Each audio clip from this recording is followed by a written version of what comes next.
जरा सोचो, अगर मरने के बाद एक इंसान को मरे हुए लोगों को पकड़ने वाली पुलिस में भर्ती कर दिया जाए। कुछ ऐसा ही होता है निक के साथ। कहानी की शुरुआत में हम निक और रॉय नाम के दो पुलिस वालों को देखते हैं जो एक भयंकर मोटे आदमी को पकड़ रहे थे। लेकिन ये कोई आम इंसान नहीं है। ये छोटा टम्पू दीवारों पर चल सकता है और अपने वजन के हिसाब से इसकी फुर्ती कुछ ज्यादा नहीं हो रही। कुछ दिन पहले निक ने सोने से भरा एक बैग अपने घर के बगीचे में छुपा दिया था। वो अपनी खूबसूरत पत्नी जूलिया के साथ रहता है जो उसे बहुत प्यार करती थी। जूलिया के हिसाब से उसका पति एकदम ईमानदार पुलिस ऑफिसर है, लेकिन ईमानदार लोग बगीचे में सोना तो नहीं छुपाते। खैर निक ने भी ऐसा पहली बार किया है। उसे ये गड़बड़ घोटाला कुछ सही नहीं लग रहा था, तो उसने ऑफिस जाकर अपने पार्टनर बॉबी से कहा कि वो अपने हिस्से का सोना सरेंडर करने वाला है, लेकिन उसे चिंता करने की कोई जरूरत नहीं है क्योंकि वो उसका नाम नहीं आने देगा। इससे हमें पता चलता है कि निक के साथ इस हेरा फेरी में बॉबी भी शामिल था। तभी अचानक उन्हें ड्रग माफिया के ठिकाने की खबर मिली। वो तुरंत गाड़ी में उस जगह छापा मारने के लिए निकल पड़े, लेकिन मौका मिलते ही बॉबी ने निक को गोलियों से भून दिया क्योंकि वो नहीं चाहता था कि निक किसी को भी सोने के बारे में बताए। अचानक से निक की आंखें खुली और उसने महसूस किया कि उसके आसपास का समय रुक चुका था। बाहर जाने पर आसमान में बने एक बवंडर ने उसे अपने अंदर खींच लिया। वहाँ से निक न जाने कैसे मिल्ड्रेड नाम की एक औरत के ऑफिस में पहुंच गया। मिल्ड्रेड ने उसे बताया कि उसके स्वर्ग या नर्क जाने का फैसला अभी कुछ दिन बाद किया जाएगा क्योंकि अभी काफी लोग पहले ही लाइन में लगे हुए हैं। तब तक अगर वो चाहे तो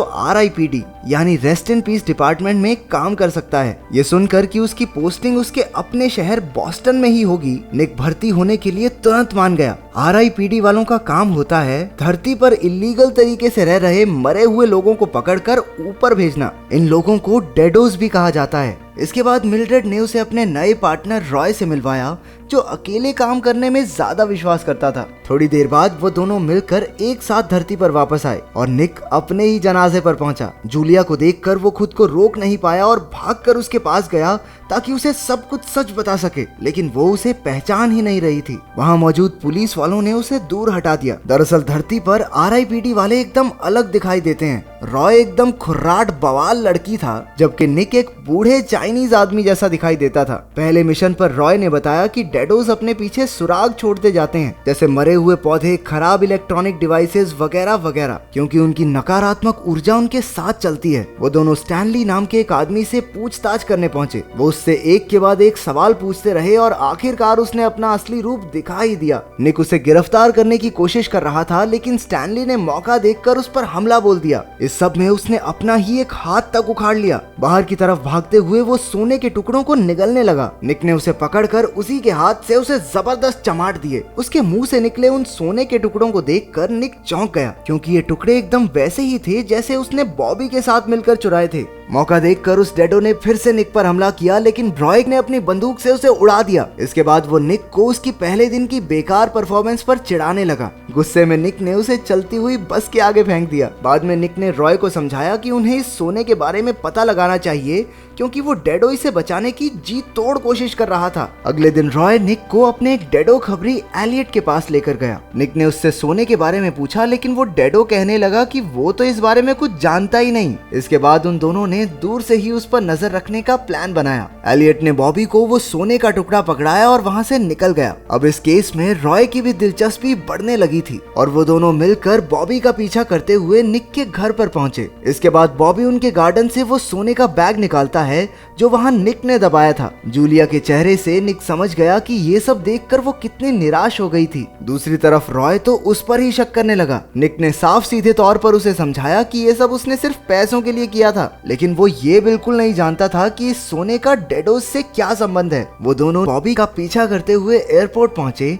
जहां वो एक सूट बूट वाले आदमी से मिला। मौका मिलते ही वो उसे पकड़कर साइड में ले गए। उन्होंने उससे सोने के बारे में पूछताछ की, लेकिन कुछ हाथ नहीं आया। वो अचानक से उसी भयानक मोटे आदमी में बदल गया जिसे हमने कहानी की शुरुआत में देखा था। उन्होंने उसे पकड़ने में पूरी जान लगा दी, लेकिन ये छोटा टम्पू हाथ ही नहीं आ रहा था। वो पूरे शहर में तबाही मचाता घूम रहा था। वो उसे तो नहीं पकड़ पाए, लेकिन सोना उनके हाथ लग गया। जब वो वापस स्टेशन पहुंचे तो मिल्ड्रेड ने उन्हें बहुत डांटा क्योंकि उनकी वजह से एक डेडो दिन दहाड़े पूरी दुनिया के सामने आ गया। हमें ये भी पता चला कि वो सोना एक प्राचीन हथियार का हिस्सा है। उसकी मदद से सभी मरे हुए लोग पृथ्वी पर वापस आ सकते हैं और ऐसा होने पर दुनिया तबाह हो जाएगी। इतनी जरूरी जानकारी लाने के बावजूद उन दोनों को सस्पेंड कर दिया गया और हो सकता है कि उनकी इस गलती की वजह से उन्हें पूरी तरह मिटा दिया जाए। निक एक बार फिर से जूलिया के पास गया ताकि वो उसे पूरी सच्चाई बता सके। इस बार तो जूलिया को भी उस पर भरोसा होने लगा था, लेकिन अचानक से वो उसके हाथ को झटक कर वहाँ से चली गई। रॉय ने ये सब देखकर निक को समझाने की कोशिश की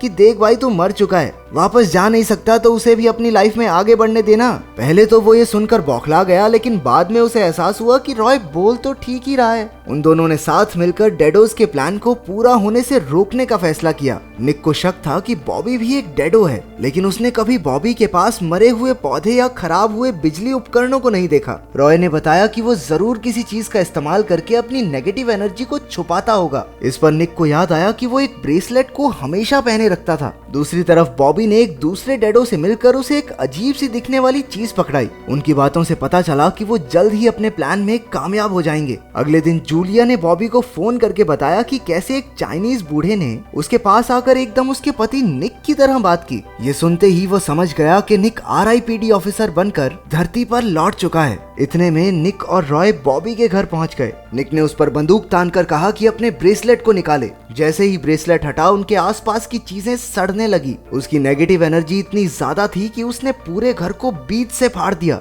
हैरानी की बात तो ये थी कि वो बड़े प्यार से उनके साथ स्टेशन चलने को तैयार हो गया। स्टेशन में और भी बहुत सारे डेडोज गिरफ्तार होकर आए थे। दरअसल ये उनका प्लान था ताकि वो स्टेशन में मौजूद सोने के टुकड़ों को वापस चुरा सकें। एविडेंस वाली तिजोरी खुलते ही बॉबी ने समय को धीमा करने वाले हथियार का इस्तेमाल किया, जिसे हमने बीती रात उनके पास देखा था। उसकी मदद से वो सारा सोना लेकर वहां से भाग निकले। रॉय ने गोली मारकर उस हथियार का असर खत्म कर दिया, लेकिन अब तो बहुत देर हो चुकी थी। डेडोज सरेआम गलियों में फिर रहे थे। बॉबी ने फोन पर मोटू चच्चा को बताया कि सारा सोना उनके पास आ गया है। उसका इशारा पाते ही बहुत से डेडोज उस रहस्यमय हथियार को बनाने में जुट गए। RIPD ऑफिसर्स और डेडोज के बीच जबरदस्त लड़ाई छिड़ गई। दोनों ओर से गोलियों की बौछार हो रही थी। अचानक आसमान में एक बवंडर बनने लगा, जिसे देखकर निक और रॉय समझ गए कि बॉबी उन्हें कहाँ मिलेगा। निक धूम स्टाइल में ऊपर से गिरती गाड़ियों और खतरनाक डेडोज से बचता हुआ बवंडर की तरफ बढ़ रहा था, लेकिन किसी को भी वहां तक पहुंचने के लिए मोटू चच्चा और उनकी गैंग का सामना करना होगा। उधर बॉबी ने अपने आदमियों से कहकर जूलिया को भी वहां बुला लिया। दरअसल उस खतरनाक हथियार को पूरा करने के लिए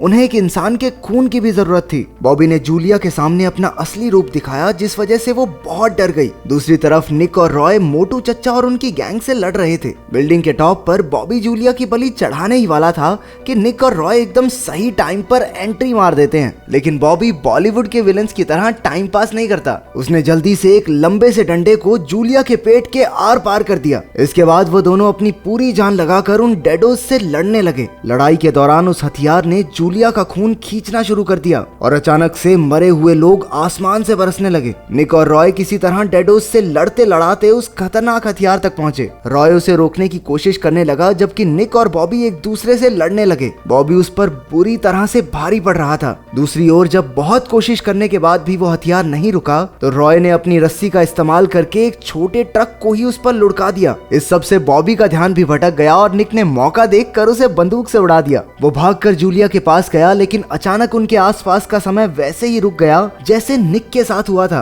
अब जूलिया निक के असली चेहरे को फिर से देख पा रही थी। अपने प्यार को दिखाते हुए निक ने जूलिया को समझाया कि वो अभी नहीं मर सकती, उसे जीना होगा। वो उससे हमेशा प्यार करेगा, लेकिन वो चाहता है कि वो उसे भुलाकर अपनी जिंदगी में आगे बढ़े। कुछ समय बाद उसकी आंखें एक हॉस्पिटल में खुली। मिल्ड्रेड ने निक को भरोसा दिलाया कि जूलिया पूरी तरह ठीक हो जाएगी। कहानी के आखिर में हम देखते हैं कि अब उसे एक दूसरी पहचान दे दी गई थी। अब वो कोई चाइनीज बुढ़ा नहीं, बल्कि एक टीनेज लड़की जैसा दिखने लगा था। तो मरने के बाद इंसानों के साथ आखिर क्या होता होगा? तुम्हारा क्या मानना है? कमेंट्स में जरूर बताना।